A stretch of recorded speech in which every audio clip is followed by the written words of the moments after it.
SC ST BC కులాల సాధికారతతో పాటు అగ్ర కులాల్లోని పేదలకు అండగా నిలిచి వారి ఆర్థిక ఉన్నతికి దోహదపడాలన్నదే నా ఉద్దేశం.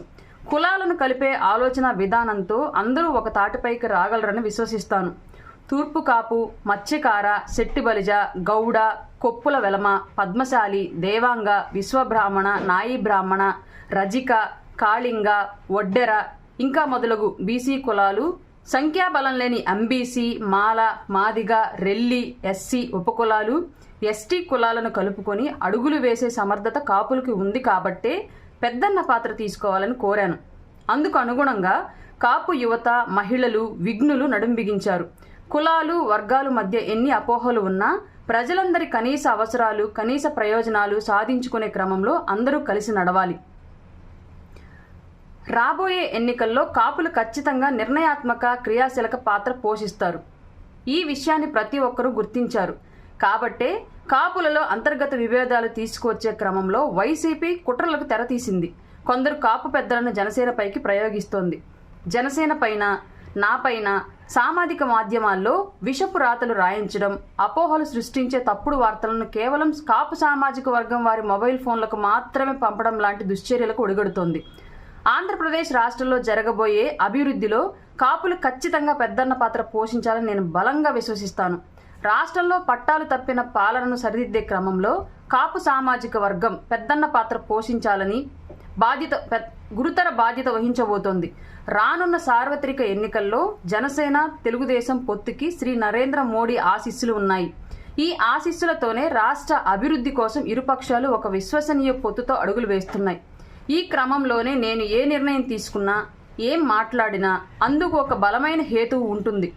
దూరదృష్టితో దీర్ఘకాలిక రాష్ట్ర ప్రయోజనాలను లక్షించి పనిచేస్తాను. అవి ఇప్పటికిప్పుడు కంటికి కనిపించకపోవచ్చు. నేను లక్షించినవి, ఆశించినవి నెరవేరిన రోజున నన్ను అపార్థం చేసుకొని ఈ క్షణం దూషిస్తున్న కాపు పెద్దలు ఖచ్చితంగా హర్షిస్తారు. కాపు రిజర్వేషన్ పోరాటాన్ని హింసాత్మకంగా మార్చిన మాస్టర్ క్రిమినల్ బ్రెయిన్ అయి ఆ తర్వాత ఎటు వెళ్ళిందో కాపు సామాజిక వర్గం గ్రహించింది. కాపులకు రిజర్వేషన్ ఇచ్చేది లేదు అని, కాపులకు బలమైన జిల్లా అని అందరూ భావించే తూర్పుగోదావరి జిల్లా వెళ్లి జగ్గంపేటలో కరాఖండిగా ప్రకటించిన శ్రీ జగన్ రెడ్డిని కాపు పెద్దలు ప్రశ్నించాలి. కాపు కార్పొరేషన్కి నిధులు కేటాయింపు ఏమైందని నిలదీయాలి.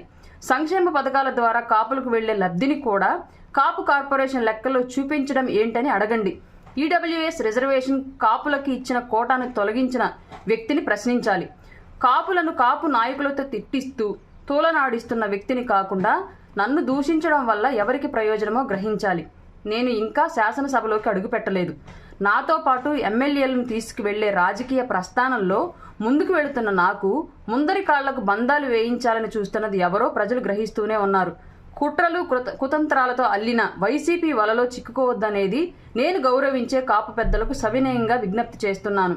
నన్ను దూషించే సదరు కాపు పెద్దలకు జనసేన పార్టీ వాకిలి ఎప్పుడు తెరచే ఉంటుందని తెలియజేస్తున్నాను.